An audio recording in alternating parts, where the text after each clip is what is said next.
சித்திரை மாத ராசி பலன்கள் 2016 கடகம்.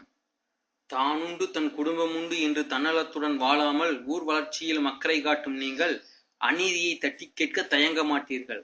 கடந்த ஒரு மாத காலமாக 9ஆம் வீட்டில் அமர்ந்து தந்தையாருக்கு ஆரோக்கிய குறைவும் தந்தையாருடன் மனத்தாங்களையும் சேமிப்புகளையும் கரைத்து வந்த சூரியன் இப்போது 10ஆம் வீட்டில் வந்து அமர்ந்திருப்பதால் பணப்புழக்கம் அதிகரிக்கும். கடினமான காரியங்களை கூட எளிதாக முடிப்பீர்கள். மதிப்பு மரியாதை கூடும். மன இறுக்கங்களிலிருந்து விடுபடுவீர்கள். வழக்குகள் சாதகமாகும். அரசாங்க விஷயம் நல்ல விதத்தில் முடியும். நீண்ட நாட்களாக சந்தித்து பேச வேண்டும் என்று நினைத்திருந்த உறவினர் நண்பர்களை இந்த மாதத்தில் சந்தித்து மகிழ்வீர்கள். புது வேலை கிடைக்கும். ஷேர் மூலம் பணம் வரும். உங்களின் பிரபல யோகாதிபதியான செவ்வாய் ஆட்சி பெற்று வலுவாக இருப்பதால் பழைய காலி மனையை விற்று புது வீடு வாங்குவீர்கள். உடன் பிறந்தவர்களுக்கு இருந்து வந்த பிரச்சனை தீர்த்து வைப்பீர்கள்.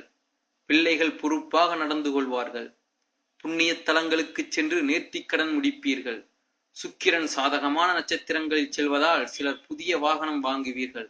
அரை குறையாக நின்ற வீடு கட்டும் பணியை தொடங்குவீர்கள். வங்கி கடன் உதவியும் கிடைக்கும். புதன் சாதகமான வீடுகளில் செல்வதால் பழைய நண்பர்கள் தேடி வந்து பேசுவார்கள். பழைய சுகமான அனுபவங்களில் மூழ்குவீர்கள். ராகு 2லும் கேது 8ஆம் இடத்திலும் தொடர்வதால் வேலை சுமை இருந்து கொண்டே இருக்கும். ஓய்வெடுக்க முடியாதபடி போகும். வாகனத்தில் செல்லும் போது கவனம் தேவை. சிறு சிறு விபத்துக்கள் நிகழக்கூடும். அரசியல்வாதிகளே, கட்சி தலைமை உங்களை நம்பி சில ரகசிய பொறுப்புகளை ஒப்படைக்கும். கன்னிப்பெண்களை, போட்டித் தேர்வுகளில் வெற்றி பெற்று வேலையில் சேர்வீர்கள். பெற்றோர்களின் அரவணைப்பு அதிகரிக்கும். மாணவ மாணவிகளே, தன்னம்பிக்கை தரக்கூடிய நூல்களை படித்து தெளிவீர்கள்.